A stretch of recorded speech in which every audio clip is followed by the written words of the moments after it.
यह इंसानियत का नतीजा है। बहुत बड़ी भ्रांति व्याप्त हो गई पूरी दुनिया में।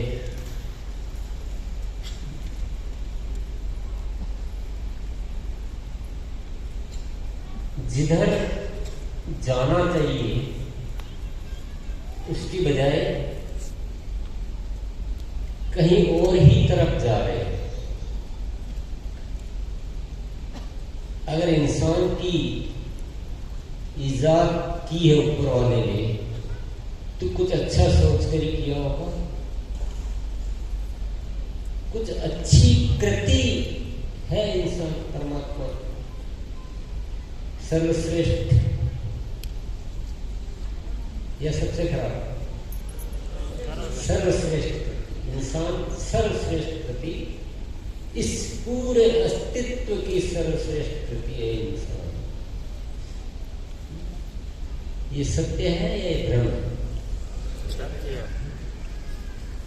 सत्य है या भ्रम है? किस किस को विश्वास है कि मैं इस धरती पर सर्वश्रेष्ठ कृति के रूप में अपना जीवन चला रहा हूं?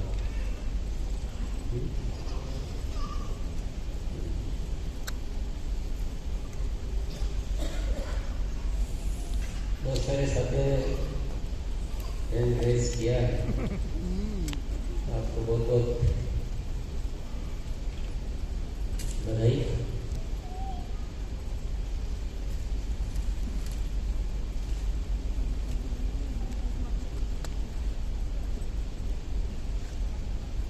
हम पूरा जीवन भ्रमों में ही गुजार देते हैं, स्पष्टता नहीं है किसी भी बात की।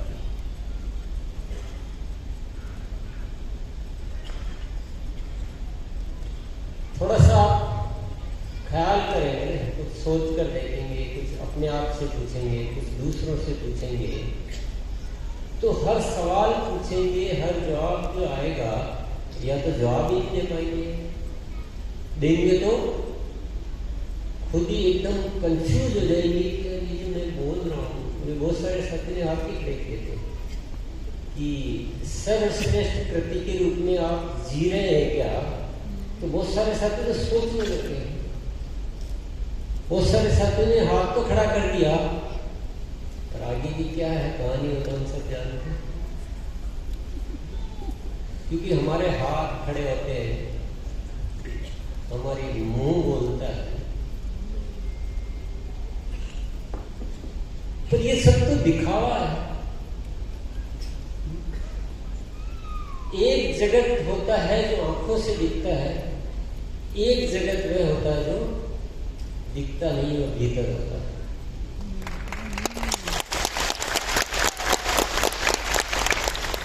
एक बात वह जो कानों से सुनी जाती है और एक बात वह जो भीतर से महसूस की जाती है।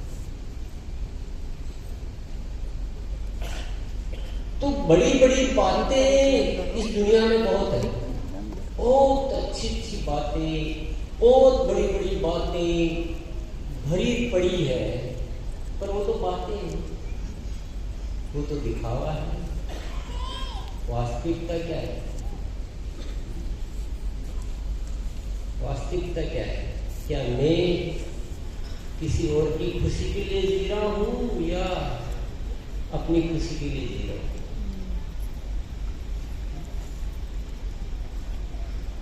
क्या दिख रहा है?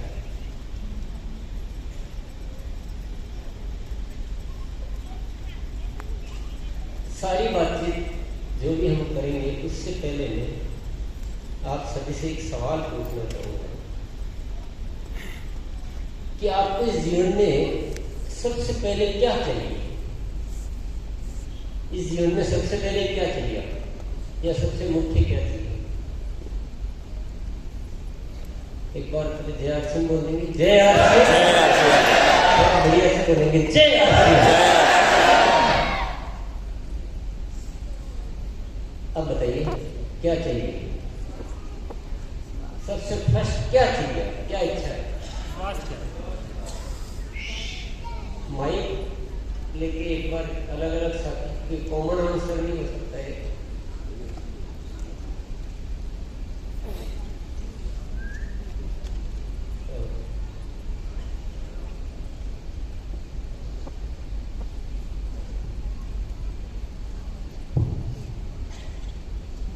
क्या चाहिए ये इतना ज्यादा महत्वपूर्ण है कि क्या मिल रहा है वो सब बेकार, इससे कुछ फर्क नहीं पड़ता है। आपको क्या चाहिए बहुत इंपॉर्टेंट है। आपको चाय पीनी है, चाय की बहुत तलब लगी हुई है और एक दुकान ऐसी है जिसमें दुनिया भर की मिठाई, दुनिया भर के पेय, कोल्ड ड्रिंक, कॉफी, कहवा, गुड़ से सब कुछ मौजूद है, चाय नहीं है। तो आपके लिए वो क्या है? कबाड़ा है, सब बेकार घटिया। तो मिल रहा है वो ज्यादा इंपॉर्टेंट है या चाहिए वो ज्यादा इंपॉर्टेंट है? चाहिए वो ज्यादा इंपॉर्टेंट। पहले चाहत को ठीक करना पड़ेगा। बताइए किसी के साथ से जो कौन बताना चाहते हैं, पर हाथ खड़ा करेंगे तो आपके पास माइक आ जाएगा। अच्छा, किसी को कुछ पता ही नहीं कैसे की, ये और भी बढ़िया है।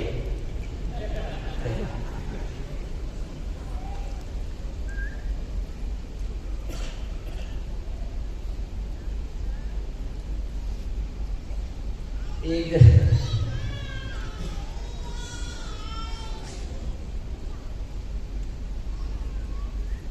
ये यस, पहले तो सर आपको बहुत बहुत मैं मेरी तरह से नमन करता हूँ सर।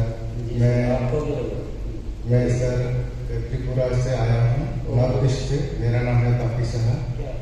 तो सर मेरा पहला आप जो प्रश्न किए है उसका उत्तर है सर, मैं तो पहले सुस्थ तो जब मेरा ठीक रहेगा तो मैं सब कुछ कर सकता हूँ। स्वास्थ्य चाहिए? हाँ सर, स्वास्थ्य पहली मेरा स्वास्थ्य ठीक है। क्यों चाहिए स्वास्थ्य? क्योंकि सर मैं स्वास्थ्य मेरा ठीक नहीं रहा तो मैं जिंदगी में कुछ कर नहीं सकता हूँ, आगे बढ़ नहीं सकता हूँ।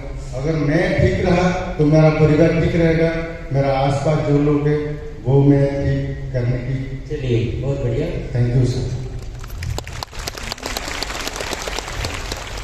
और अच्छा, आपके वाले साथी ने नाम बता कुछ नहीं बताएंगे, सीधा जवाब को एक शब्द। Okay, very good.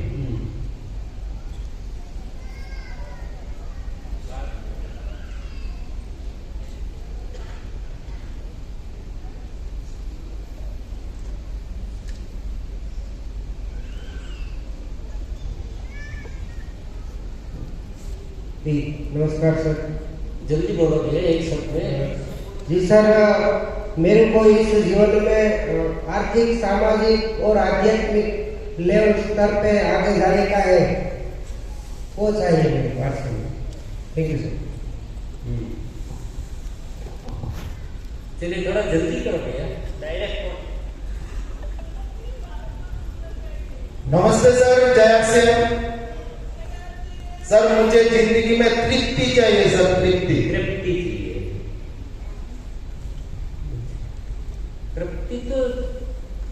तृप्ति चाहने की बात होती है। तृप्ति तो मिलने की बात हुई है कि जो मुझे चाहिए वो मिल जाए, वो भी बिना कुछ किए। मीनल जी, यस। मेरा जीवन में मुझे खुशहाल जीवन चाहिए। खुशहाल जीवन चाहिए। आ जाओ भैया, बहुत है, ज्यादा टाइम इस पे पूरा नहीं लगा सकते। एक जो बीच में पूछते हैं आओ।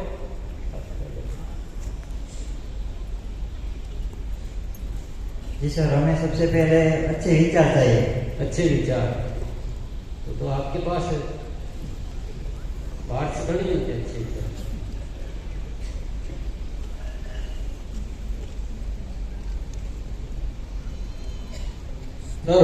हमको सबसे पहले भूख होनी चाहिए।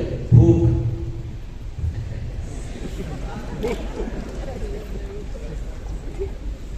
सर सबसे पहले तो सीखने की भूख होनी चाहिए, सबसे पहले सीखना चाहिए। चलो आ जाओ, आ जाओ।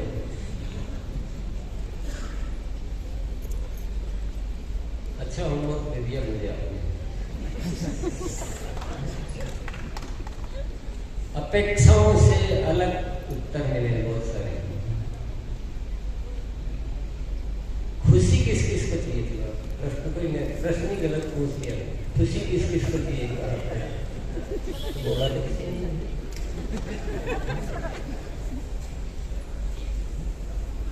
चाहिए सबको, लेकिन बोला किसी ने नहीं। अच्छा, जिनको स्वास्थ्य चाहिए, आपसे कमजोर इंसान अगर आपसे ज्यादा कुछ करके दिखा दे तो वो ठीक हुआ कि आप ठीक हुए? अच्छा, स्वास्थ्य शरीर में है कि सोच में? बताइए।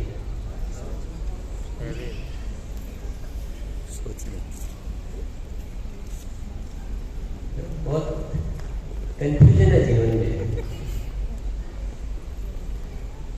स्वास्थ्य चाहिए, सीखना चाहिए, विचार चाहिए, क्या किसी ने क्या बोले, किसी ने क्या बोले, पर अभी हमारा ये क्लियर नहीं है हमें क्या चाहिए। तो मिलेगा क्या? मिल जाए, जो मिल जाएगा वो ले लेंगे। हम किस दिशा में जाना है, मुझे क्या तलाश है, वो अगर क्लियर नहीं है तो क्या आप सही रास्ते पे बढ़ पाएंगे? क्या नहीं बढ़ पाएंगे ना? तो ये कौन बताएगा कि आपको क्या चाहिए? दूसरा,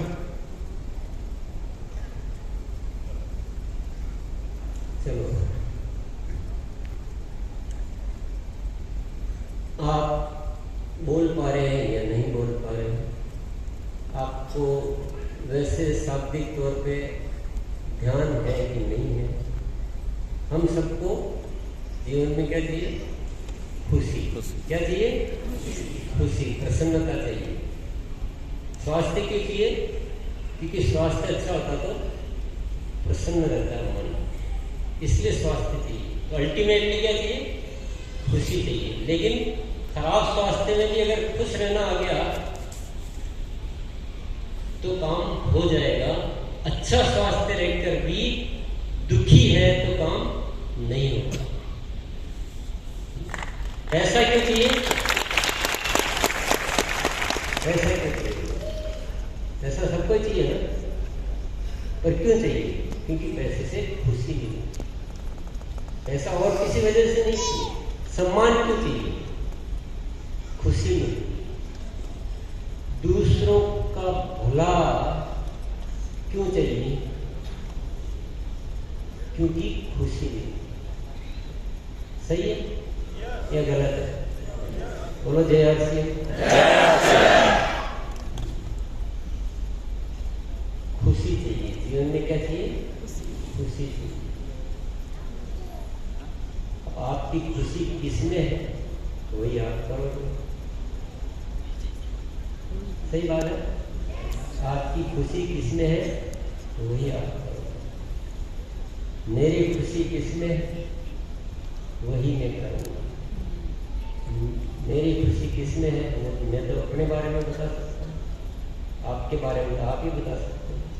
दिनेश भाई ने अपने बारे में बताया कि मेरी खुशी इसमें है कि मुझे ऊपर वाले ने इस धरती पर जिस उद्देश्य के लिए भेजा है उस उद्देश्य पे अपना सब कुछ लगा सकूं, ज़्यादा से ज़्यादा उस दिशा में काम कर सकूं, और जो एक नए भारत का निर्माण का जो मकसद है, प्राणगीत का जो मकसद है, उसको पूरा करने में अगर मैं कामयाबी हासिल कर पाऊँ तो मैं संतुष्ट होकर ऊपर जा पाऊँगा। अन्यथा मेरा मन खुश नहीं हो सकता। भले इतना ही पैसा आ जाए तो मैं दुनिया का सारा रिचेस्ट पर्सन बन जाऊँ, धनवान हो जाऊँ, स्वास्थ्य भी बहुत अच्छा हो, घर परिवार भी बहुत अच्छे हो, दोस्त भी खूब, सब कुछ हो, लेकिन मेरी खुशी की तलाश क्या है?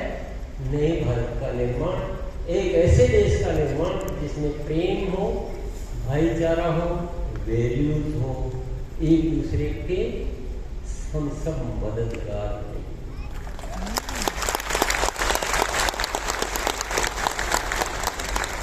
लेकिन ये तो मेरी बातें हैं और मैं तो वही बोलूंगा जो मेरी बातें हैं। आपको तो चाहिए ही नहीं, आपको तो जो चाहिए वही आप सुनोगे। अब ये कैसे मामला सेट करें, कैसे मामला सेट करें, अपने आपस में कैसे ट्यूनिंग करें, कैसे दोस्ती करें, कैसे एक बहुत अच्छे घनिष्ठ जो होते हैं, जो दिल से दिल, आत्मा से आत्मा जैसे मिल के और हम सब एक हो जाए, वो कैसे रिश्ता नाता बने। क्योंकि आपको केवल स्वास्थ्य चाहिए, स्वास्थ्य तो आपके हाथ में है।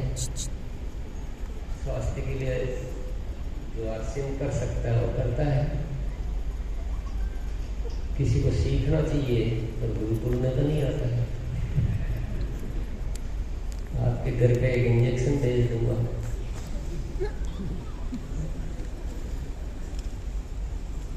तो बहुत महत्वपूर्ण बात क्या है, बहुत महत्वपूर्ण बात क्या है, ये नहीं है कि दुनिया में जो आपको चाहिए वो उपलब्ध नहीं है। क्या उपलब्ध नहीं है? स्वास्थ्य उपलब्ध नहीं है, ज्ञान उपलब्ध नहीं है। बहुत सारे साथियों ने बोला कि सीखना, ज्ञान क्या उपलब्ध नहीं है? किसी ने बोला कि मुझे अच्छे विचार चाहिए, क्या विचार उपलब्ध नहीं है?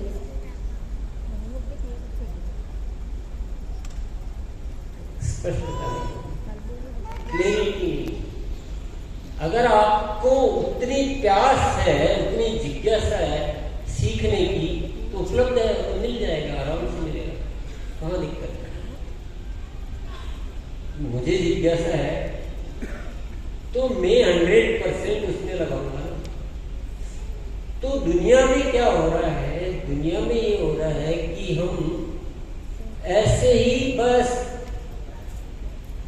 में यात्रा कर रहा है, कंडक्टर ने आके पूछा कि किधर जाना भैया, बोले कहीं का भी दे दो। जब हमारा निश्चित नहीं है, जब हमारा निर्धारित नहीं है, तो दुनिया हमारा उपयोग करती है,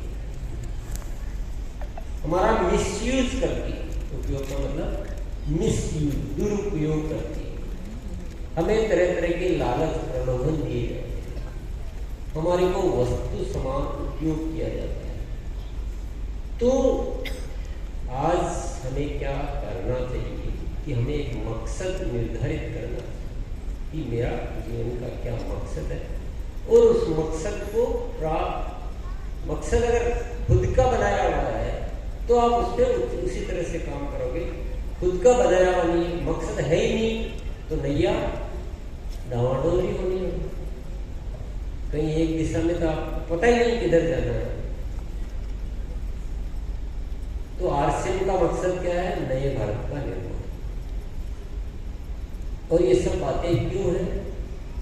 क्योंकि चेतना ये कहती है इंसान को जैसे जीना चाहिए, जैसा होना चाहिए, वैसा है नहीं, रास्ता भटक चुका है, एक दूसरे का शोषण करता है, पोषण करता नहीं है। तो परेशानियां बढ़ रही हैं, हम सबकी तकलीफें बढ़ रही है, दुख दर्द बढ़ रहे हैं, नफरतें, ईर्ष्या, लालच, भेदभाव, सब कुछ इतना बुरी तरह से फैलता जा रहा है कि कहीं से कहीं लगता ही नहीं कि हम इंसान हैं। ऐसा लगता है जैसे कोई दुश्मन हो गए, ऐसा लगता है। चेतना दी ऊपर वाले ने कि आरसीएम के माध्यम से एक ऐसे भारत का निर्माण करना चाहिए जो इंसान बनकर जीना सीख सके।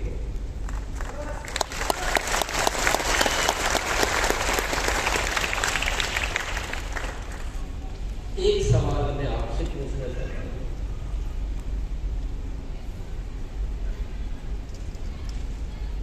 कोई भी कारोबार करने वाला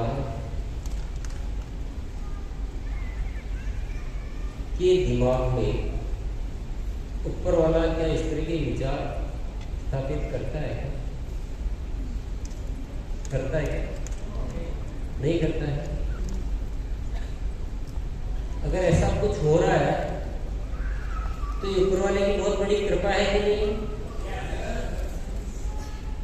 और बनावटी बातें हैं या रियल बातें हैं? तो रियल में ऐसी भावना देना, ऐसे विचार देना, ये इस धरती पर अगर ऐसा हो रहा है, वो भी उस तरीके में से जहां हमारे जीवन की सभी आवश्यकताओं की अच्छी तरह से पूर्ति करते हुए, अगर हम ऐसे समाज की निर्माण की बात करते हैं, हम ऐसे राष्ट्र निर्माण की बात करते हैं, ऐसे इंसान होने की बात करते हैं, तो ये तो कोई बहुत अद्भुत कृपा है ऊपर वाले, अद्भुत।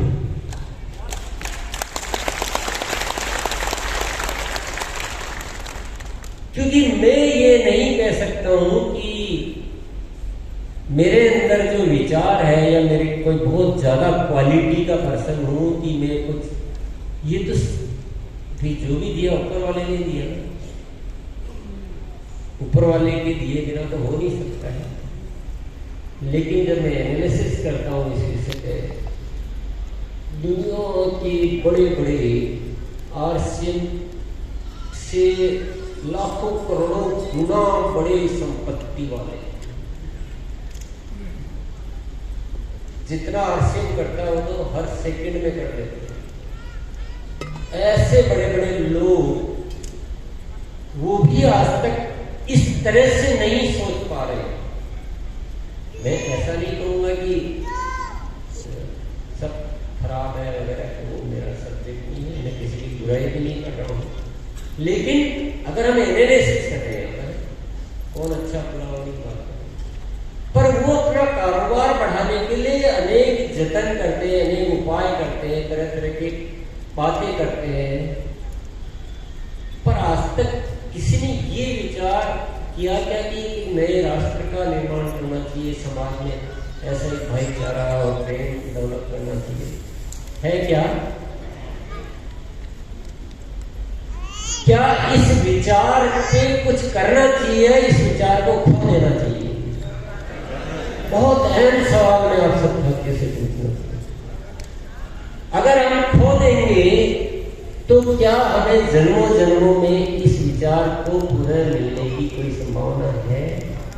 क्या हमको उतना इंतजार करना चाहिए? ये एक अहम सवाल आज जरूर लेकर जाना। ये जो विचार है, जो इतनी व्यवस्था है, इसको हमें संपूर्ण उपयोग करना चाहिए या फिर हमारी इन तुच्छ ख्वाहिशों में जीवन को गुजार देना चाहिए। एक भ्रांति जो व्याप्त है पूरे समाज में कि पैसा कमाना ही सफलता है, इस भ्रम में पूरा जीवन बर्बाद हो जाएगा, हो गए, होने वाला। नरक बना के रख दिया हमने इस दुनिया को, बोलते हैं कि मरकर स्वर्ग में जाना। निर्माण तो नरक का कर रहे हैं, चाहत स्वर्ग में जाने की रख।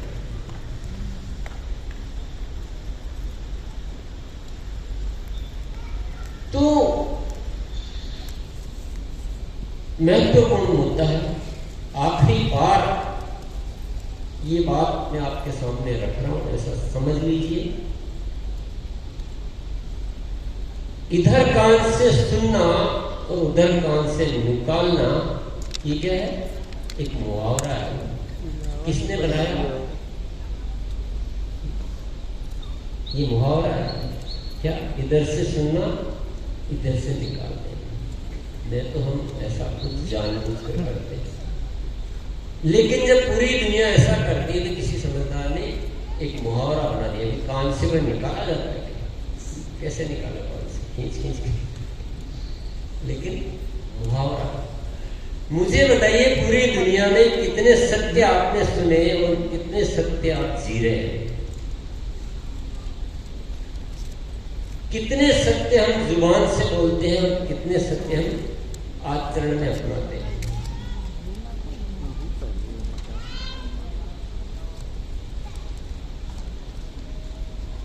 बहुत बड़ा प्रश्न है हमारे सामने। हमारी खुशियां वहां ढूंढ रहे हैं हम जहां दुख के अलावा कुछ नहीं।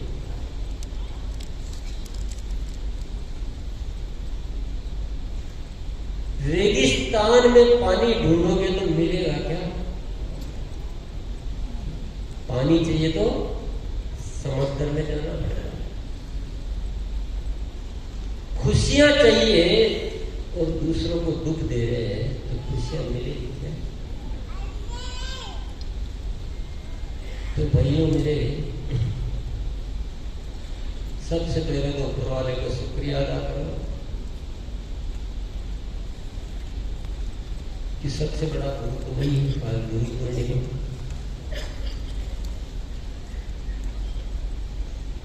कि आपने हमें एक ऐसा अद्भुत अवसर दिया, अद्भुत विचार दिया, अद्भुत राह दी। इस धरती पर हम सौभाग्यशाली हैं कि हमें एक ऐसा कार्य करने को मिला जिससे अच्छा कुछ हो ही नहीं सकता।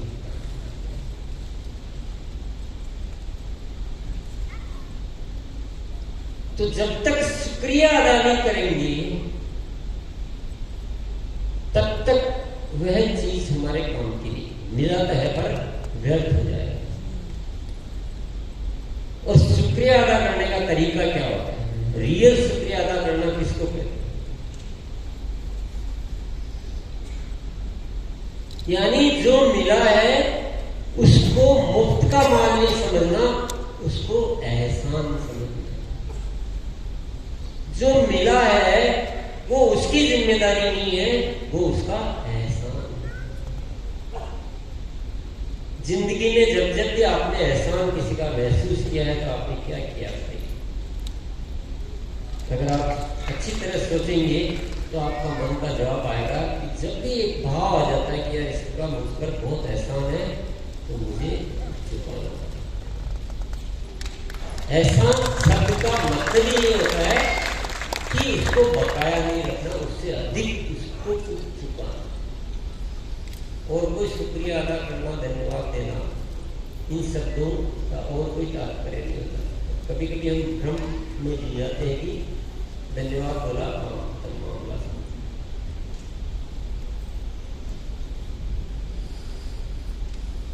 तो जैसे ही हम एहसान मानते हैं, जो मिला है उसकी महिमा, उसका प्रभाव कई गुना बढ़ जाता है।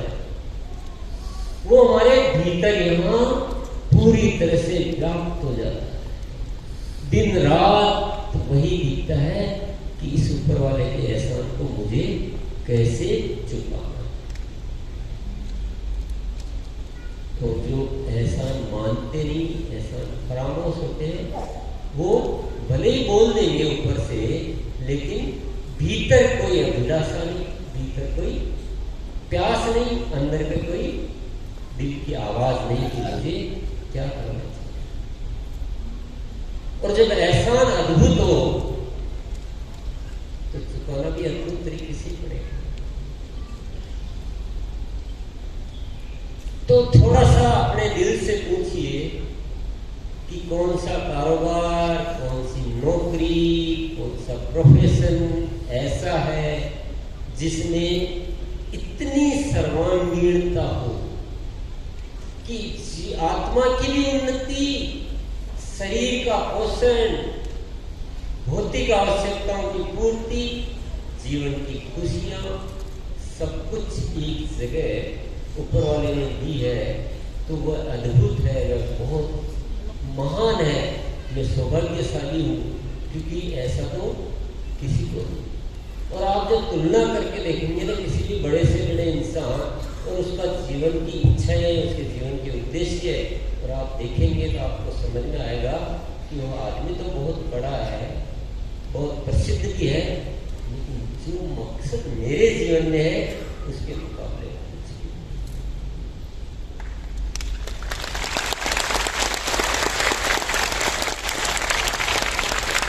तो मैं ऊपर वाले की कृपा का पात्र हूं। ये भाव ही जीवन को संचालित है।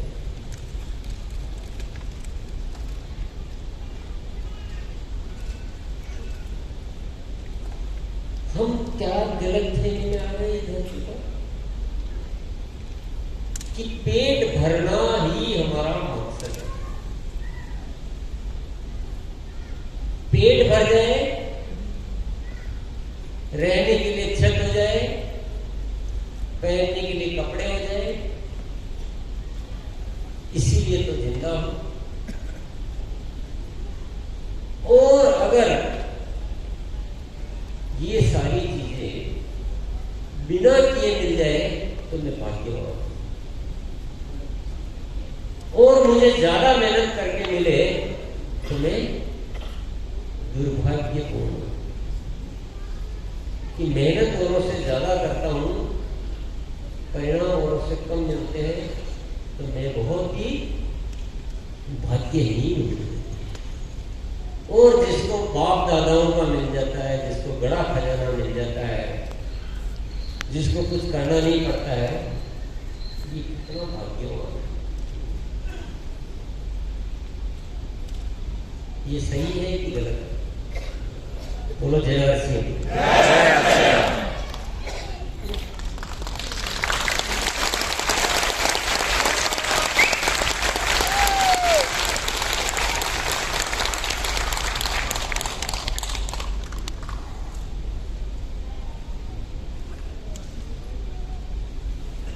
इतनी खूबसूरत जिंदगी को इन सारी गलत धारणाओं में नहीं गुजारना। बाहर की दुनिया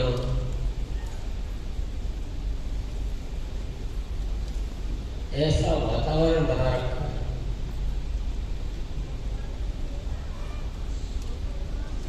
हम तो यहाँ बात कर रहे हैं, थोड़ी देर मिले हैं,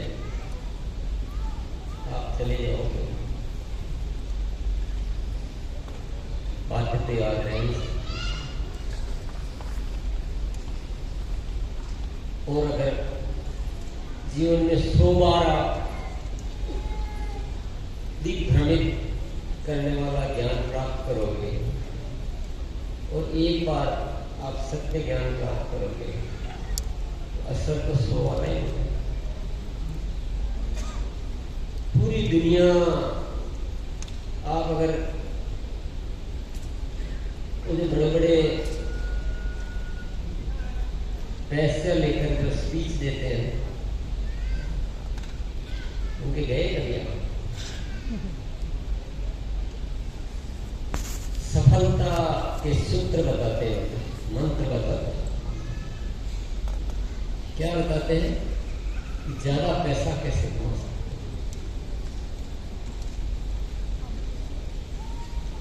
और जो ज्यादा अच्छे से बताता है वो अच्छा स्पीकर, वो ज्यादा पॉपुलर होता है। मतलब मेरा कहने का मतलब ये है कि वो कोई गलत नहीं है, वो सब ठीक है, अपने अपने जरूरतें हैं, तरीके हैं, उसमें कोई रॉन्ग नहीं है। लेकिन पूरा जीवन 99.99999% हम यही तो सुन रहे हैं कि पैसा कमाओ, पैसा कमाओ, पैसा कमाओ। हमारे पिताजी भी यही कह रहे हैं, पैसे कमाओ, ज्यादा कमाओ, थोड़ा और ज्यादा कमाओ। माताजी भी, मेरी बहन भी, मेरी भाई भी, मेरा दोस्त भी, रिश्तेदार भी कह रहे हैं, स्कूल में भी पढ़ाया जा रहा है, पूजा भी उसी की हो रही है, समाज में भी ज्यादा पैसे वाला हो रही है, वो आदमी बहुत अच्छे बड़े आदमी। तो जीवन में इतना उस चीज को हम सुन रहे हैं, प्रतिदिन सुन रहे हैं कि हम बाकी सत्यों को ही भूल गए।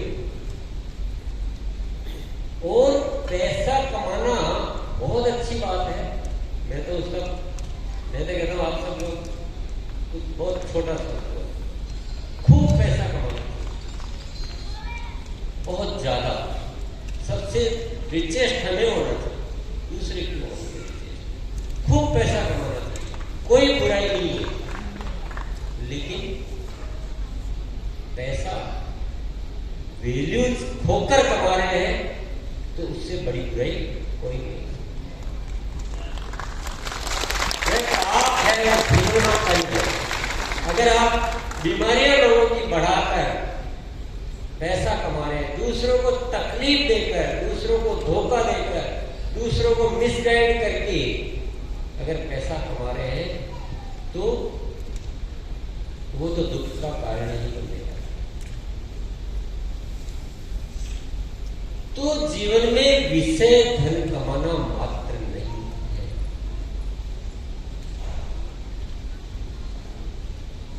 जीवन में विषय और भी है। पैसा की इतनी बातें हमें इसलिए करनी पड़ती है क्योंकि हम जीना ही नहीं आता है, तो हम पैसा पैसा बोलना पड़ता है। मैं तो कभी पैसे की बात ही नहीं करता हूँ, न कोई ऐसा टारगेट बनाते हैं कितना कमाना है, लेकिन आप सब बैठे हो उन सबसे तो ज्यादा कमाना।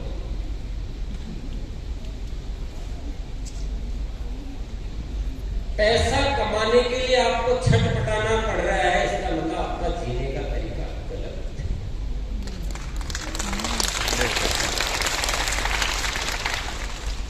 पैसा सही जीवन जीने के तरीके का बाई प्रोडक्ट है।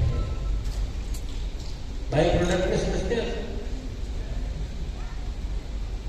तेल निकाला जाता है तो खली निकलती है, वो बाई प्रोडक्ट है। खली बाई प्रोडक्ट है। तेल को सही निकालने पे काम करना है, खली के लिए काम नहीं करना। अब तेल ही कम निकालते हैं, तेल घटिया क्वालिटी का निकालते हैं, तेल बिकता ही नहीं है, आपके कस्टमर्स नहीं है, और आप बोले खली कम हो रही है, खली कम हो रही है, तो हम क्या हो रहा है, जीवन सही तरीके से नहीं, प्रेम दुनिया से है नहीं, इमेज अच्छी है नहीं, व्यक्तित्व प्रभावशाली है नहीं, बात करना आता नहीं, और लड़ाई झगड़ा हर किसी से कर बैठते हैं, संबंध सभी से खराब कर लेते हैं, जान पहचान बहुत कम, सामाजिक सेवा करते नहीं है, स्वार्थी बनकर जीते हैं, उससे लड़ाई, उससे झगड़ा, और पैसे के लिए जद्दोजहद करना चाहते हैं और फिर भी पैसा नहीं आता है। लेकिन मैं कहता हूँ प्रेम बढ़ाइए, सेवा बढ़ाइए, संपर्क बढ़ाइए, अपने आप पैसा आएगा। जो आया आपके सामने आपसे खुश होकर जाएगा। अगर आपने एक दुकान लगा रखी है मान लीजिए, और दुकान में जो आ रहा है मुस्कुरा के बात करते हैं, हालचाल पूछते हैं, कोई उसकी तकलीफ है तो उसकी मदद करते हैं, व्यवहार रखते हैं और बहुत अच्छे से सेवाएं देते हैं, क्या मेरी वजह से इसको अगर कोई खुशी मिल रही है तो मेरा सौभाग्य है। काम उसमें कर रहे हैं, लेकिन ग्राहक किसकी दुकान पे ज्यादा चलेंगे? आरसीएम कर रहे हैं, सिर्फ एक ही मकसद, एक ही तैयारी की, बस सबकी कितनी में मेरे माध्यम से कितने साथियों की उन्नति हो सके, कितने परिवारों का स्वास्थ्य अच्छा हो सके, कितनी महिलाओं को खुशीपूर्ण जिंदगी दे सकूं, सिर्फ एक ही मकसद, सिर्फ एक ही मकसद, और कोई सोच आती नहीं है, तो समूह बढ़ेगा कि समूह छोटा? परचेज वॉल्यूम बढ़ेगा कि परचेज वॉल्यूम? इनकम ज्यादा होगी कि कम? फिर काम कहाँ करना चाहिए, काम कहाँ?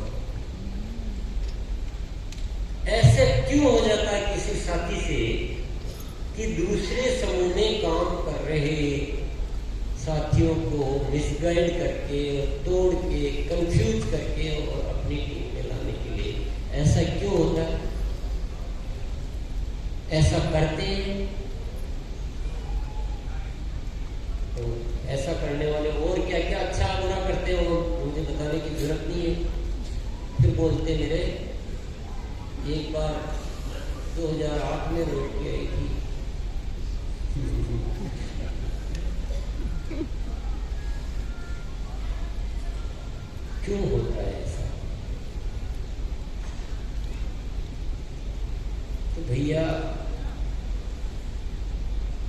सत्य आपके सामने है।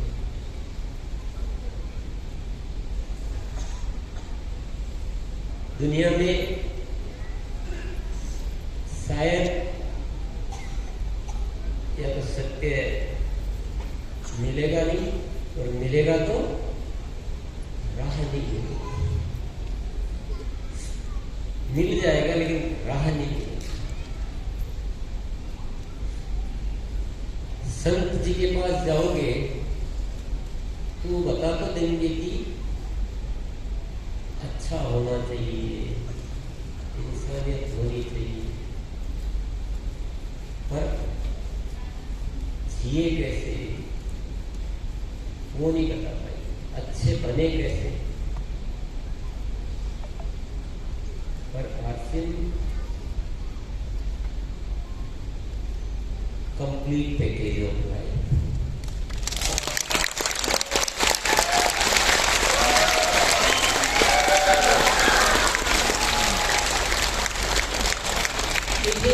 कुछ चर्चा करते हुए बाद में मुझे थोड़ा अफसोस भी होता है कि हम इस तरीके से किसी के लिए भी नहीं बोलना चाहिए, लेकिन समझाने के लिए कुछ उदाहरण देना एक मजबूरी हो जाता है।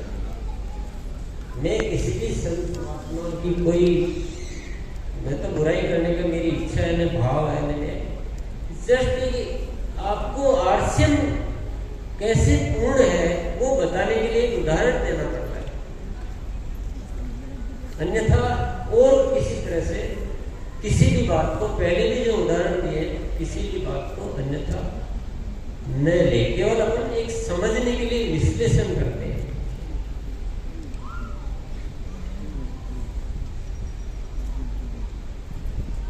अब सारी बातचीत के बाद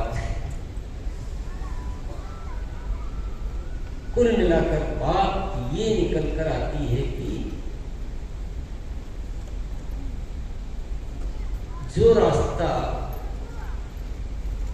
हमने पकड़ रखा है और जिस रास्ते पे हमें होना चाहिए उसमें अंतर है, और उस अंतर को आप नहीं पहचान पाए तो न तो आज की सारी बातचीत का कोई मतलब निकलने वाला है, न भविष्य में कुछ निकलने वाला है। क्योंकि हमारा चतुर मन सत्य को अपने अनुसार मोल्ड यानी परिवर्तित कर लेता है, सत्य को ही बदल लेता है अपना। बहुत चतुर होता है मन कि मैंने ये जाना, मैं ऐसा करूंगा, जो उसमें सच्चाई। तो दो चीजें हैं कि जहां हम चल रहे हैं और जहां हमें होना चाहिए उसके डिफरेंस को पहचानना और उस डिफरेंस को, उस अंतर को दूर करने का तरीका ठीक से तैयार करना। बोलिए जय आसिम।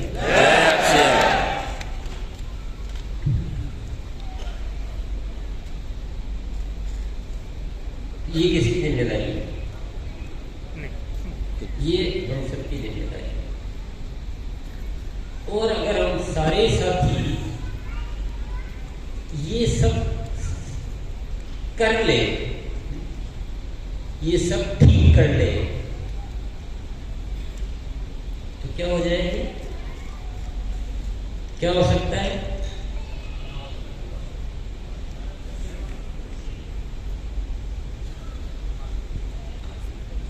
खुशी मिल सकती है, नई बात का निर्माण हो सकता है, आत्मा का कल्याण हो सकता है, जीवन का कल्याण हो सकता है, यानी सब कुछ हो सकता है, कुछ बाकी नहीं रह जाएगा।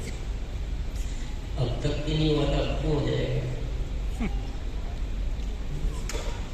मेरे इशारे तो लगभग इसी तरह से रहते हैं। आप जब भी आते हो, जब भी मेरे से मिलते हो, पर परिवर्तन अब तक कितना कर पाए?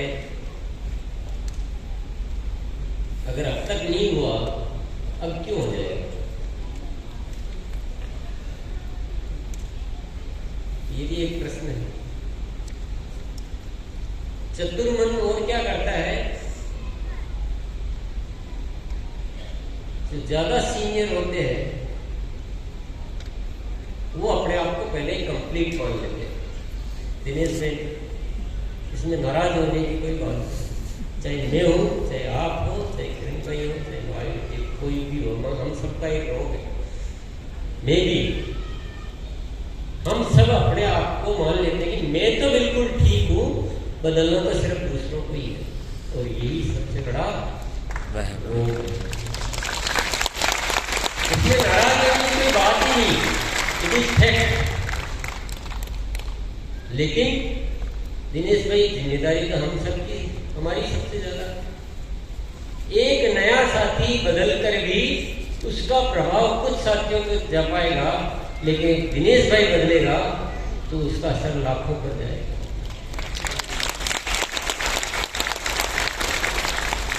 और हम जहां पर हैं और जहां पर हमें होना चाहिए, उसमें अभी बहुत अंतराल, बहुत गैप है। अभी तो मैं तो सिर्फ अपने बारे में बोल सकता हूँ, बाकी आप सब जानो। मुझे जो काम सौंपा गया है, मेरे जो विचार होने चाहिए, मुझे मेरा जो सिखाने का तरीका होना चाहिए, या खुद में जो बदलाव की बातें होनी चाहिए, वो सारी जो होनी चाहिए, और अभी में जो हूं उसमें पता नहीं कितने अंतराल है, कितना बदलाव करना पड़ता है, कितना। इसीलिए मैं प्रयास यही करता हूं कि मेरा एक भी दिन कल की जैसा नहीं गुजरना। और आप देख पाओगे महावीर जी कि हर दिन कुछ नया विचार लाने की कोशिश करता हूँ, हर दिन। पुराने पे मैं टिका वाली रहता, क्योंकि पुराना तो चला ही नहीं, तो चला ही नहीं तो उस चवन्नी को फेंको, कुछ और एडवांसमेंट करो, कुछ और बदलो। तो मैं माफी चाहूंगा, अभी मैं पूर्ण नहीं हो पाया हूं, लेकिन मैं पूर्ण नहीं हो पाऊं उसके इंतजार में आपको रहने की कोई जरूरत नहीं। आप पूर्ण हो सकते, मेरी जितनी क्षमता है उतना ही मैं हो पाऊंगा। आपकी क्षमता मेरे से कई गुना ज्यादा है, हो सकती है, होगी।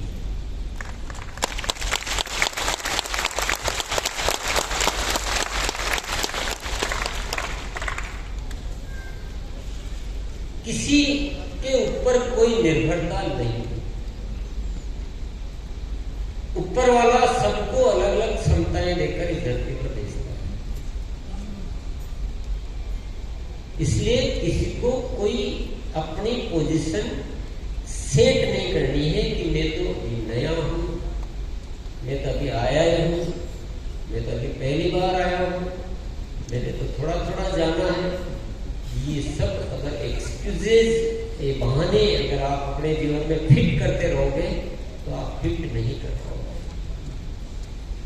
ये सब आपकी बातें हैं। हमारा अपना मन सबसे ज्यादा पावरफुल होगा।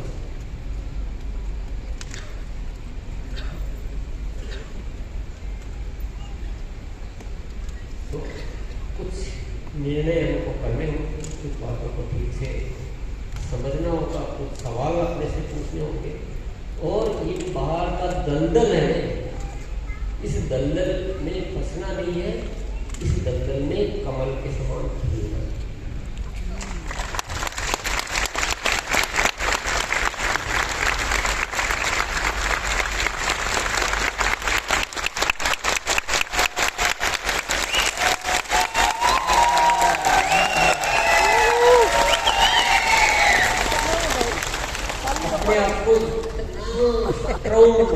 इतना स्ट्रॉन्ग बनाना है, अपने अच्छे विचारों से इतना कंप्लीट करना है कि दुनिया के किसी भी कमजोर विचार का कोई असर हम पर नहीं होना चाहिए।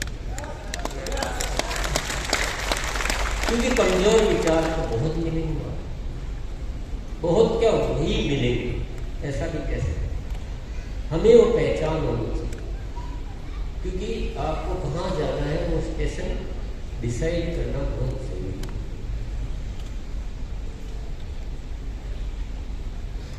तो बाहर से कितना भी कुछ मिल जाए, असली जो मिलेगा वो भीतर के निर्णय से मिलेगा, भीतर के निर्णय से मिलेगा।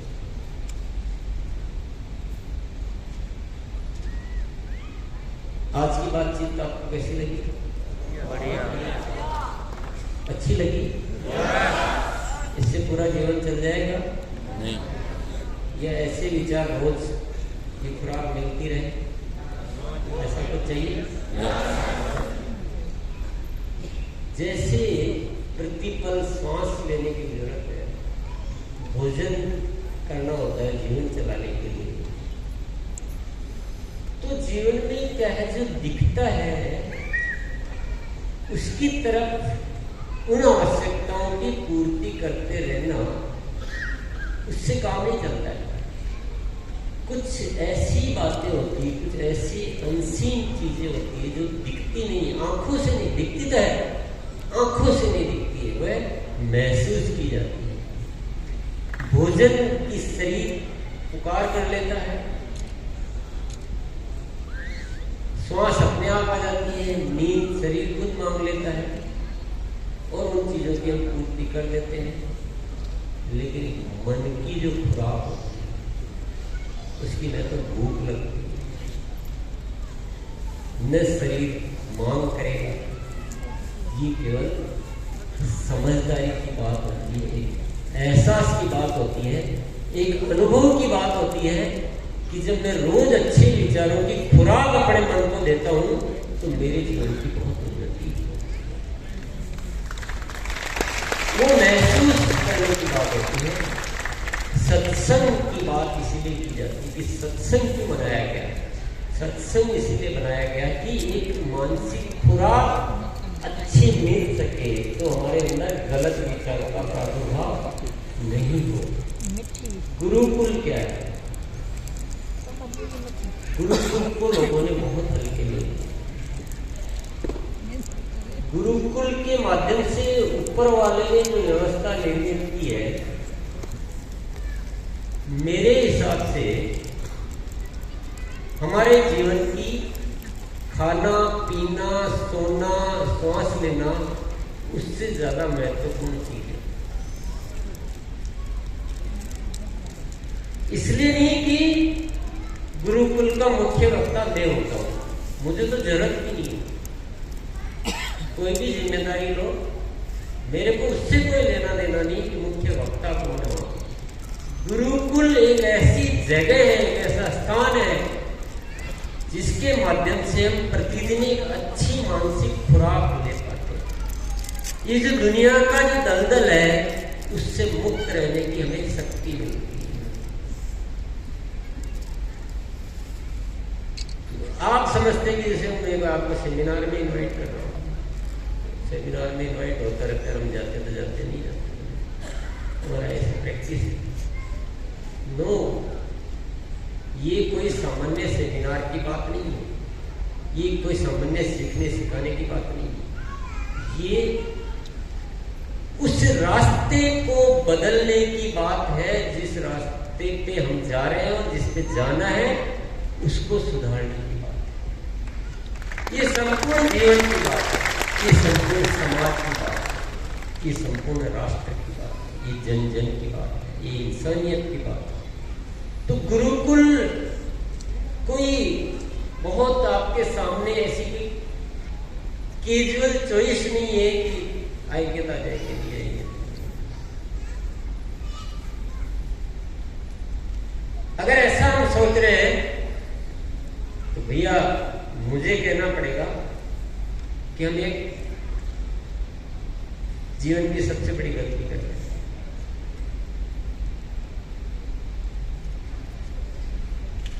जीवन की सबसे बड़ी गलती कर रहे हैं। फिर हमारे पास कोई रास्ता भी नहीं, कोई रास्ता नहीं।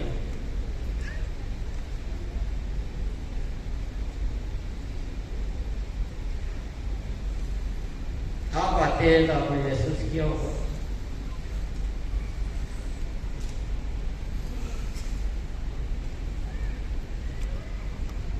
गुरुकुल में आना और गुरुकुल में वास्तविक तौर पे आना, इसमें एक बड़ा अंतर है। गुरुकुल में इसलिए आना कि देखते हैं वहां कोई पसंद आएगा तो कैसा गुरुकुल होता है, कौन कौन आते हैं, क्या बोलते हैं, ये सब आपके विषय नहीं। गुरुकुल में आना एक प्यास लेकर आना कि मैं जीवन का संपूर्ण रूपांतरण मुझे करना है। बाकी क्या कर रहे हैं नहीं कर रहे हैं उससे मेरे को कोई लेना देना नहीं है, पर एक जीवन में जो मेरी आकांक्षा है, जो मेरी इच्छा है, उसका एक पूरा रास्ता मुझे तैयार करना है। तो जैसे ही जीवन में वो आकांक्षा विकसित होती है, वैसे ही जो चीज मिल रही है उसकी प्रभाव, उसका असर जो है वो बहुत बढ़ जाता है। कुछ कहना चाह रही है? माइक उधर ही भेजे। मीनल मालती, मीनल जी तो आप और नाम मिलते जुलते हैं तो थोड़ा सा कंफ्यूज हो जाता हूँ। यस सर, जब मैं गुरुकुल में नहीं आती थी ना, तो मैं टेलर का काम करती हूँ, लेडीज टेलर का। तो मेरे घर में भी सारे लोग और मेरे आस पड़ोस में जो लोग हैं ना, वो सर ऐसा बोलते हैं कि तुम्हारे पास में टेलर का काम है तो ऐसे क्यों टाइम वेस्ट तुम्हारा करती हो, यहाँ पे जब तुम्हारे पास में धंधा है, तुम्हारे पास इतना आता है सिलाई का, तो ये सारी चीज में तो ध्यान दे। मैंने बोला, तब उस टाइम में वो कोई जवाब नहीं दे पाती थी सर, पर जब मैं गुरुकुल में आना स्टार्ट किया और मेरे गुरुकुल से जो सीख रही हूँ उसके बाद में मैं जवाब देने में सब एकदम कंप्लीट हो चुकी हूँ। जैसे कि अभी कोई मुझे बोलता है तो मैं बोलती कि तू ऐसे घूमती हो तो घूमने से तुम्हारा क्या होगा। मैंने बोला, देखो अगर मैं यहाँ पे सिलाई में रात दिन जुड़ी रहूंगी तो मैं जब 20, 15, 25 हजार में नहीं मिलते, 10 से 15 हजार का मेरा काम होता है। अगर मैं घूमने फिरने से, आश्रम में जाकर मेरा करने से अगर मेरा 25-30 हजार आता है घूमने से, तो मैं क्यों ना करूँ। तो फिर कोई सामने से कुछ नहीं बोलता है सर, बोलते हैं ये सही है, ये गुरुकुल है सर, ये गुरुकुल से मुझे शिक्षा मिली है सर। बहुत बहुत धन्यवाद। गुरुकुल में क्या मिलता है, अगर कोई ये सोच रहा है तो मैं कहता हूँ सोचना बंद कर दीजिए। गुरुकुल से मुझे क्या लेना है ये सोचना शुरू कीजिए।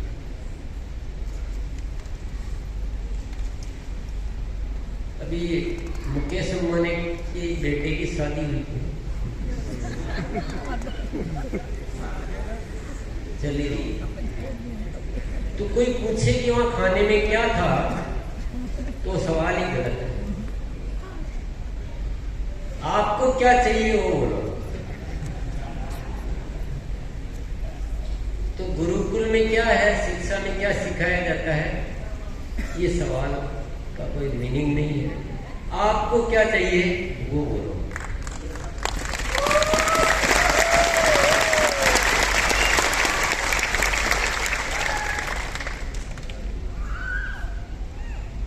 जिसको अपने भीतर के महामानव को जिंदा करना है तो उसको वो मिलेगा। जिसको रॉयल्टी प्राप्त करनी है उसको वह मिलेगा। जिसको बहुत सारे साथियों को बदलने का कोई तरीका सीखना है उसको वह मिलेगा। तो जो आप लेने जाओगे वही मिलेगा। और ये कायदा है, ये प्रकृति का एक नियम है कि आप जितना चाहोगे उससे थोड़ा कम मिलेगा, उससे ज्यादा नहीं मिलेगा। जितनी फसल बोओगे उससे थोड़ी कम ही पैदा होगी। आपको धान पैदा करना है तो आप धान की फसल बोओगे। अब ये पूछे किसी से खेत में क्या पैदा होता है तो सवाल गलत है। खेत से आपको क्या चाहिए वो बो दो भी, और जितना चाहिए उससे थोड़ा ज्यादा बो दो। और अच्छी पैदावार लेने के लिए जो उसकी आवश्यकता है उसको पूरा कर दो। गुरुकुल से आपको क्या चाहिए वो आप उसी मन, उसी भाव से आप सीखो, वह सुनो, उस पर ध्यान जितना चाहिए उससे ज्यादा करो, ज्यादा सीखो, ज्यादा सुनो और अच्छा चाहिए तो उन चीजों पे घर पे काम करो। वहां तो सब कुछ ही होता है। पर आरसीएम एक अभियान है नए भारत के निर्माण का, तो गुरुकुल उस अभियान को संचालित कैसे करना है उसका एक तरीका बताया है। क्योंकि अभियान कितना भी हो लेकिन उसको चलाना कैसे है, अगर वो हमें नहीं आया तो हम उस अभियान में कभी भी सफलता हासिल नहीं कर सकते। आरसीएम एक सामान्य कारोबार धंधा है या कुछ अलग है? अलग है, बिल्कुल अलग है। ये कोई हम जो अब तक कर चुके, सीख चुके, जान चुके, वैसा कोई उद्योग नहीं है, वैसा कारोबार नहीं है, बहुत ही अलग है, बहुत अलग है। तो जिसको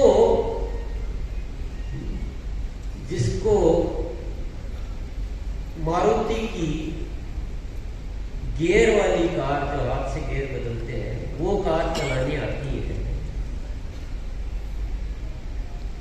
और मान लीजिए गाड़ी दूसरी आ गई जिसमें ऑटोमेटिक गियर है, जिसमें ब्रेक अलग तरीके से लगा, हाथ में ब्रेक है, एक्सीलेटर अजीब सा है। अब वो उसी सीखी हुई तरीके से इसको चलाएगा तो क्या होगा? घंटा ढार कल्याण हो जाएगा। तो हम जो सामान्य कारोबार करते आए हैं कि लोगों का यूज करना, सामान्य कारोबार क्या कहता है? लोगों का इस्तेमाल करो और पैसा कमाओ। तो वो तरीका आरसीएम में लगाएंगे तो क्या होगा? बंटा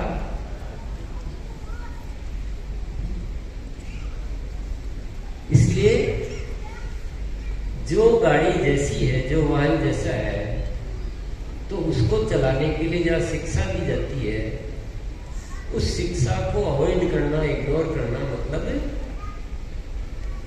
बंटाढार करना। बोलो जय आरसीएम। एक बार थोड़ी बढ़िया वाली जय आरसीएम बोलेंगे ना, पहले टेक्निक सीखते हैं। देखो आपने क्या बोला, जो आपने अब तक सामान्य तरीके से जय आरसीएम बोला, अब आपको विशेष तरीके से बोलनी है तो सीखना पड़ेगा ना। ये छोटा सा एग्जाम्पल है, छोटा सा। विशेष तरीके से ऐसे बोले कि आवाज में पंच आए, दिल में कुछ हलचल मचे, कुछ एनर्जी का फ्लो बने, और ऐसा जय आरसीएम बोलना है कि सारी दुनिया को भूलकर मेरी सोच जो है सारी आरसीएम में समाहित हो जाए। करें? अब देखना आपके साथ क्या होने वाला है।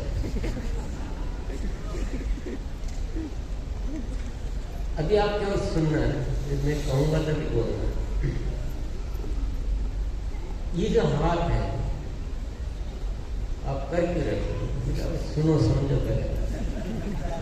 इस हाथ को इस पोजीशन में लेना, मुट्ठी को इतना टाइट बंद करना है, इतना टाइट बंद करना, इस पूरे हाथ को इतनी कसना है बिल्कुल जो लोहा हो जाना। अभी जो नरम नाजुक हाथ है ना, वो लोहे जैसा होना चाहिए। और महिलाओं का लोहे जैसा नहीं होता है, क्योंकि महिलाएं तो नाजुक होती है, मतलब हृदय, तो आपका लकड़ी जैसा हो सकता है, लोहे जैसा हाथ हो जाना चाहिए। और जय आरसीएम की जो आवाज है वो कहां से निकालनी है? नाभि से। और कम टाइम में, मतलब जितना तेज उस आवाज को निकाल के छोड़ सको, चोट मारते हैं जैसे, वैसे बोलना, एकदम जैसे झट ऐसे। तो पहले मैं बोलूंगा, फिर आप दोहराएंगे, ठीक है? ये हाथ की पोजीशन है,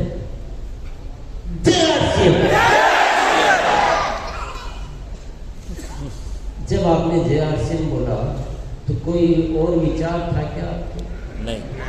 नहीं था।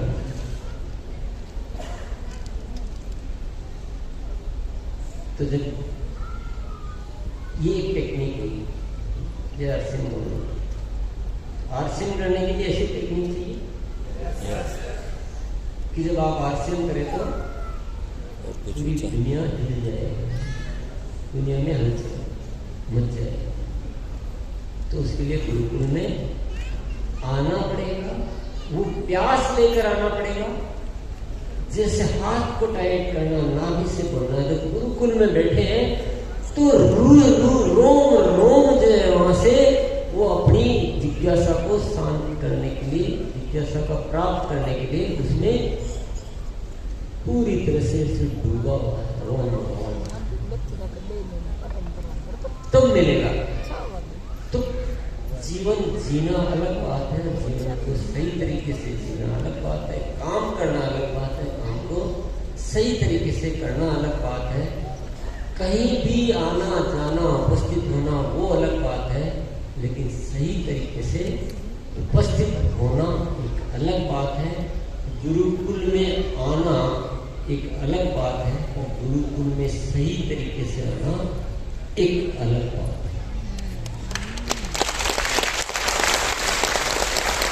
और आज हम सबको इतना निर्णय तो करना चाहिए कि अब हम रुकने वाले नहीं हैं,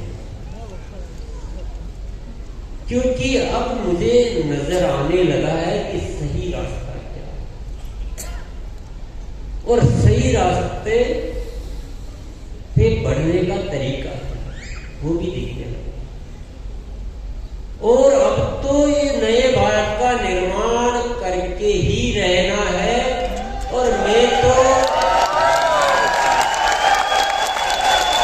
आपको एक ही राय देना चाहूंगा, एकमात्र राय देना चाहूंगा कि आप अपने जीवन की सारी इच्छाओं को फेंक दीजिए, एक इच्छा लेकर जाइए कि नए भारत का निर्माण, आपकी सारी इच्छाएं तो बाई प्रोडक्ट के रूप में ऐसे ही पूरी हो जाएगी। एक ही प्यास लेकर जाइए, एक ही प्यास, नए भारत का निर्माण, अच्छे समाज का निर्माण और इस दुनिया में इस आरसीएम की गरिमा को, इस आरसीएम की आभा को इतना फैलाऊंगा, इसकी अच्छाई को इतना फैलाऊंगा कि पूरी दुनिया आरसीएम की जय जयकार करेगी।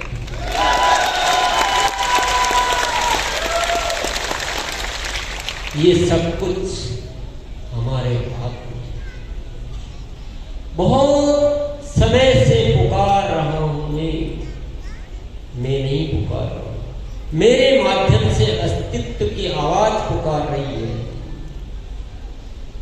कि रास्ता ये है, अपने सारे अहंकारों को, अपने सारी गलत फहमियों को, अपने सारी उन भावनाओं की मुझे आता है, उन सबको तिलांजलि देकर एक प्यासे पंछी की जैसे उड़ान भर लो, जो पानी के लिए हजारों किलोमीटर लेकर चलकर उड़कर आ जाता है।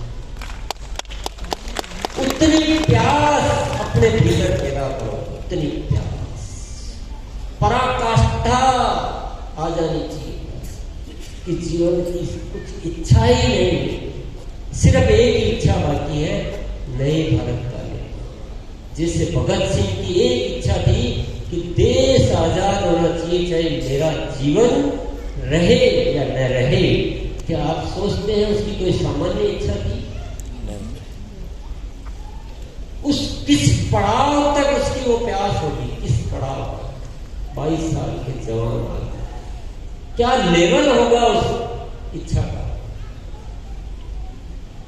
सोचिए जरा, क्या वैसी इच्छा हम अपने भीतर पैदा कर सकते हैं?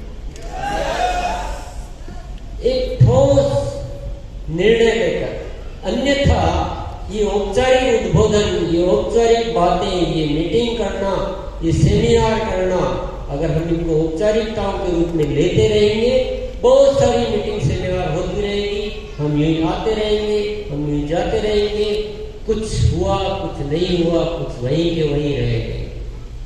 कितने बदलाव की जरूरत है वो दिख रहा है। मैं बाहर के बदलाव की बात को बहुत ज्यादा करना नहीं चाहता हूँ।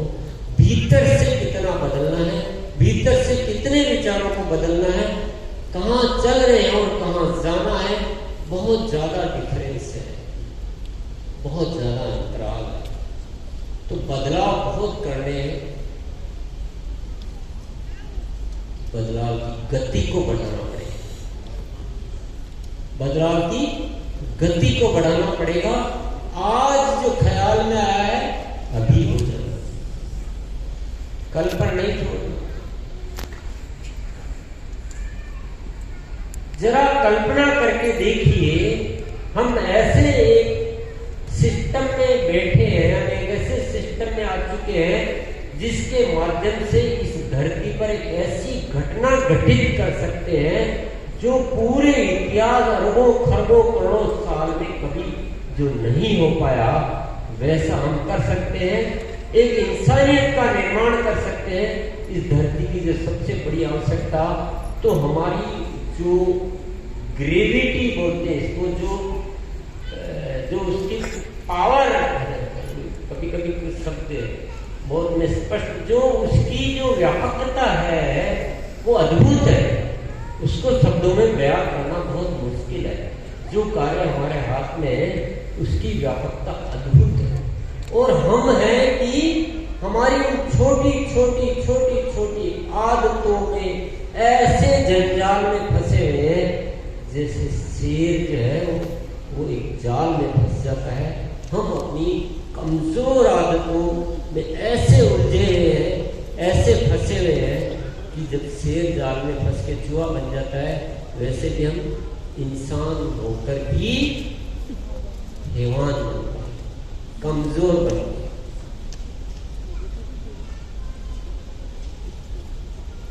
तो मैं सारी बात आपसे इसलिए कह रहा हूं कि अगर आज नहीं करेंगे तो कभी भी नहीं कर पाएंगे।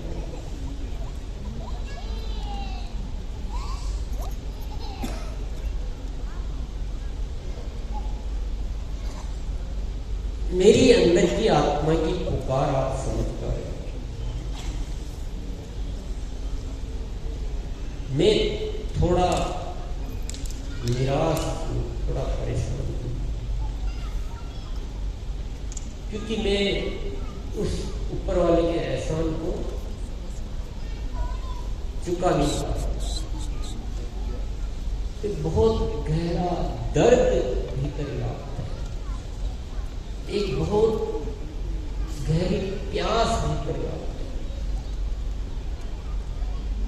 और मैं सभी साथियों को हर तरह से आह्वान करता हूं, निवेदन करता हूं, पुकार करता हूं, महावीर जी कोर साथियों को भी कई बार एक रूप शिक्षा की बात करता हूं, गुरुकुल की बात करता हूं। मुझे महावीर जी आज ईमानदारी से बता दीजिए, क्या मेरी गलती है? बता दीजिए, ईमानदारी से बता दीजिए, कहाँ मेरा इरादा गलत है, कहाँ गलत दृष्टिकोण है, मुझे कैसे मैं चुप रहूं। मेरी एक जिम्मेदारी बनती है कि जो काम ऊपर वाले ने सौंपा है उसमें अधिकतम अपनी एनर्जी लगाना। कहीं गलत हो तो बता दीजिए। और अगर हम आरसीएम को इसी तरह से करते रहेंगे, एक जैसे पैसे कमाने का छोटा मोटा कारोबार है, उल्टे सीधे तरीके से पैसे कमाओ, तो परिणाम क्या आएंगे? क्या परिणाम आएंगे? और मतलब आदमी प्रोडक्ट ही नहीं खरीद पा रहा है, प्रोडक्ट लेकर जा रहे हैं तो आपको तिरस्कार मिल रहा है कि आरसीएम वाले आगे आपका महंगा है, आपका अच्छा नहीं है। क्या इज्जत कमाई है? क्या इज्जत कमाई है?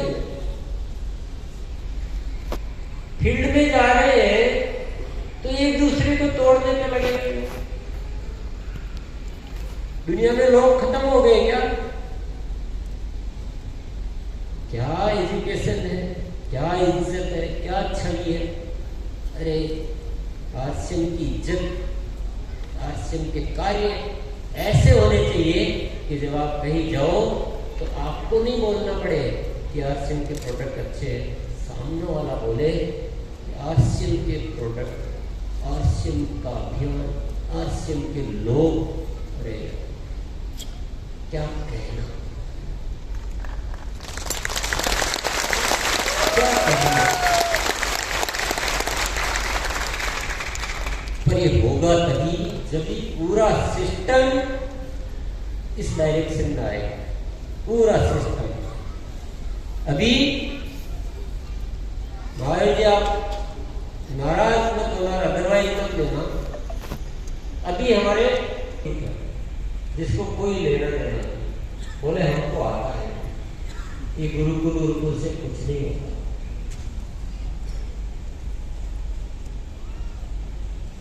मैंने अनेक गुजारिशें करी, अनेक तरीकों से बात करने की कोशिश की, पर जो भी है, अब मैं आपको एक अंतिम पुकार कर रहा हूं, अंतिम पुकार। आश्रम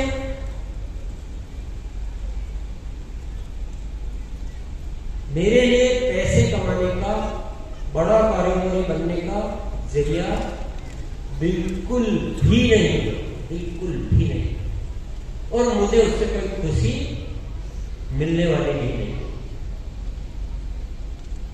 पैसा आएगा, आ जाएगा, नहीं आएगा, नहीं आएगा, मुझे कोई फर्क नहीं, और वो तो ऑटोमेटिक आएगा क्योंकि वो बाई प्रोडक्ट।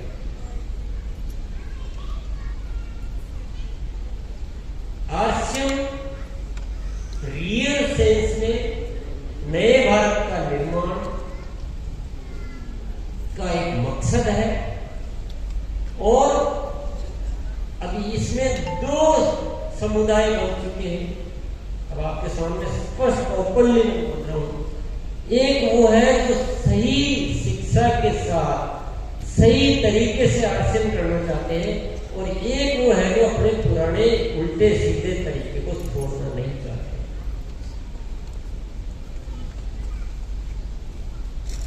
हार मंजूर है कि जीत के रहना। निर्मल जी बोलिए, सच्चाई जीतनी चाहिए या झूठ? सच्चाई। तो जिनको आश्रम दिल में उतर गया हो, उनको द्रुत परिणामों के साथ अच्छे तरीके से, उसी तरीके से करके और दिखाना पड़ेगा, और शीर्षक में आना पड़ेगा, ताकि हम रियल आश्रम स्थापित कर सकें। लेकिन नहीं तो ये सारी बातें ही दफन है। ये चुनौती है बहुत। सत्य यही हवा में तैरता रह जाएगा, और झूठ का यही बोल वाला रहेगा, और अल्टीमेटली होगा क्या? जो हो रहा है वही होगा, नया कुछ नहीं। न खुशियां मिलेगी, न आनंद मिलेगा, मजा। किरण भाई, ये आपके लिए सफलता का सवाल नहीं है। हरीश भाई, ये आपके लिए पैसे कमाने का सवाल नहीं है। दिनेश भाई, ये कोई हमारे लिए ईगो का सवाल नहीं है। ये हमारे लिए ऊपर वाले का आदेश है कि हम जो एक जिम्मेदारी हमें जब निभानी चाहिए, उतनी जिम्मेदारी हम निभाएगी नहीं। अगर सत्य जानकर भी सत्य हार गया तो जी कैसे पाएंगे? इंसानियत को लाने का माध्यम मिल गया, फिर भी कुछ नहीं कर पाए, तो जीना और नहीं जीने में अंतर क्या है? वो बदतर है मौत से। शरीर की मौत तो बहुत सामान्य प्रक्रिया है। आत्म तत्व नहीं है, आत्मबोध नहीं है, आत्मा नहीं है, आत्मा की पुकार नहीं है। तो मृत्यु समान है, जैसे कि दिनेश भाई कह भी रहे।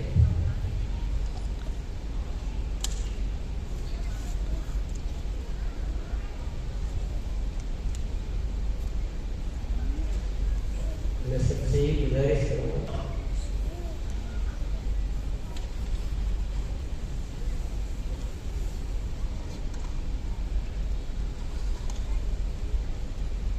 हर इंसान कितनी भी ताकत लगा रहे उसकी एक क्षमता हो।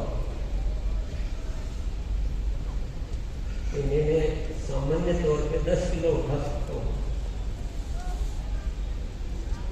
खूब कोई मुझे मोटिवेट कर देगा, खूब ऐसे में बहुत जरूरी काम हो जाएगा, अपना ही जीवन दाव पर लग जाएगा, तो सारी एनर्जी लगाऊंगा तो मैं 10 के लिए 20 किलो उठाऊंगा, 50 उठा लूंगा, 1 लाख किलो उठा। अगर आप मेरी रूह की आवाज को सुन पा रहे हैं तो मैं वो सब कुछ करने के लिए उतारूं जो मेरी क्षमता से कई गुना ज्यादा है। क्योंकि जवान लोग भी ये बोलने लग जाते हैं कि हमारे में यही आदत है, हमसे ये हो पाएगा, लेकिन मैं तो आज भी कोशिश करता हूं अपने आप को पूरी तरह से बदलने का, अपनी तरफ से। मेरी वही मैंने उदाहरण इसीलिए देता कि मेरी क्षमता से अधिक कुछ मैं आवाज लगाने का कोशिश करने का प्रयास कर रहा हूं, वो आपको नजर आना चाहिए।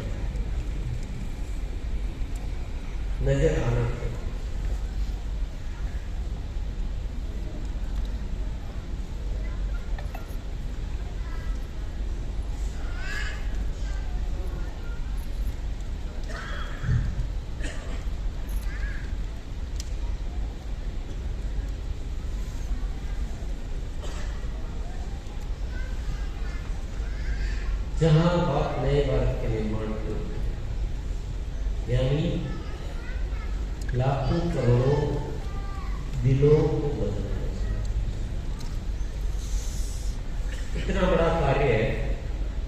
100, 50, 10, 20 साथी से कर नहीं सकते, 1000 भी नहीं कर सकते। बदलने के लिए भी लाखों करोड़ों, तो पहले तो हमें बदलना होगा, हमारे जैसे साथियों को एकत्रित करना होगा।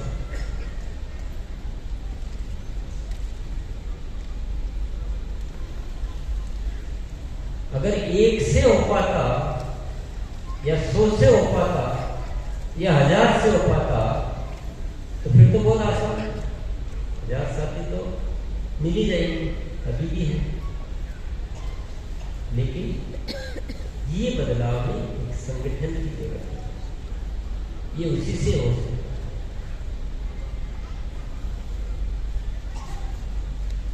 ऐसा ना हो जाए,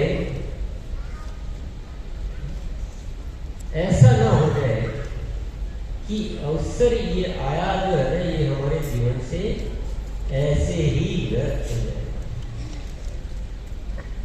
इससे बड़ी भूल हमारे जीवन में कोई हो नहीं सकती।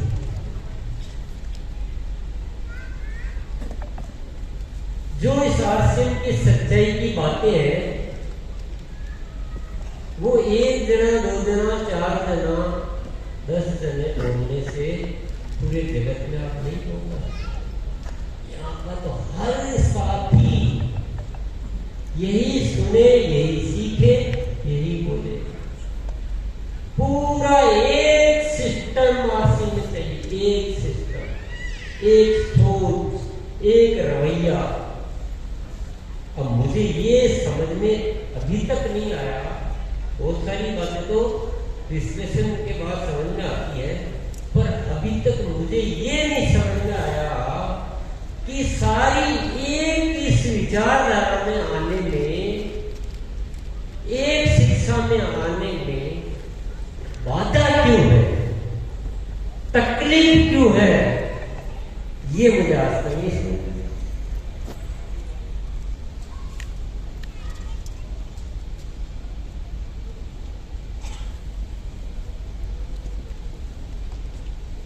दुनिया में कौन सा ऐसा सिस्टम काम कर सकता है जहां की हर इंसान अपने अपने तरीके से उस सिस्टम को चलाता हो। कोई क्या बात कह रहा है, कोई क्या बात कह रहा है, कोई क्या बात कह रहा है, कोई क्या बात कह रहा है, सुनने वाला क्या तो सुनेगा, क्या तो समझेगा, क्या नए भारत का निर्माण